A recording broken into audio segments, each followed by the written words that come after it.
That's just the role of the synecdoche in all life, isn't it? Why did Panoff, that ballet dancer, sort of occupy the center of our attention in the last year and a half, when we know that there are 1,000 other, if not Panoffs, 1,000 other artists who are equally persecuted? It simply becomes a useful symbol, is it not? There's nothing wrong with that, is there? It becomes a useful symbol, but what is it being used as a symbol of? A protest against torture or a protest against the torture of poets? I'm against torture. Well, I'm against torture too, but I would permit certain distinctions. I would say that I cannot imagine a case in which the torture of Eberto Padilla is justified, but I could imagine a case in which torture might be justified if, let's say, somebody knew uniquely where the hydrogen bomb was buried that was going to go off 10 minutes from now. And suppose Padilla had known that. Well, then you've closed the circuit. No, he's no longer a poet. Never know anything? He's no longer a poet. For the purposes of this discussion. For the purpose of this discussion. Yeah, sure. And he was no more a poet than whatchamacallit was primarily a writer when he fought in the French Resistance. Right? Malraux? Yeah. He wasn't an intellectual or an artist at that point. He was a gun-toting was Sam Beckett.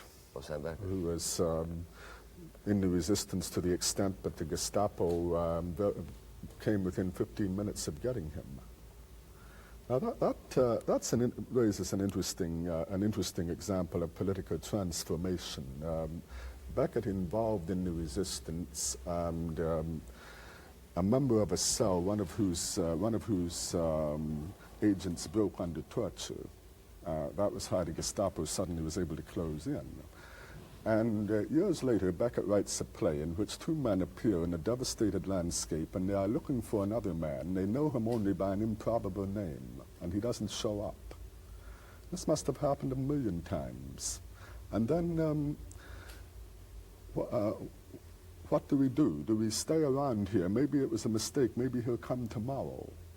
And if we stay here, we have to stay here and do nothing as inconspicuously as possible, because there are people around who beat you.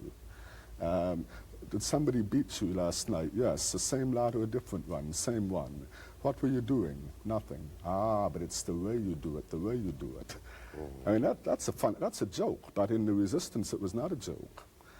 And of course I'm talking about Waiting for Godot. But nobody recognizes that as a almost literal transcription of a resistance anecdote, because he took out of it the swastikas and the jackboots and the iconography of the resistance. And got a generic situation. And it suddenly becomes a purely symbolic and very disturbing play. But it becomes the same play it would have become in 500 years if he had put those symbols in.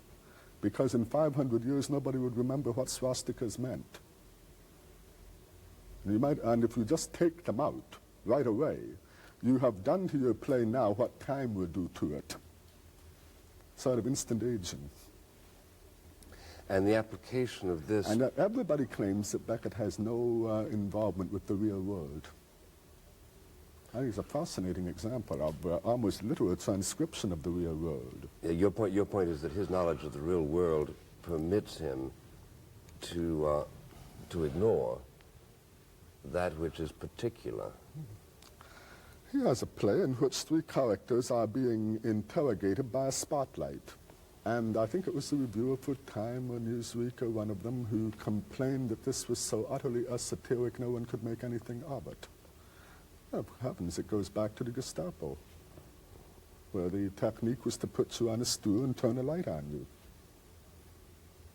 And it's remarkable how a man like Beckett succeeds in departicularizing these symbols to the point where nobody sees what they are.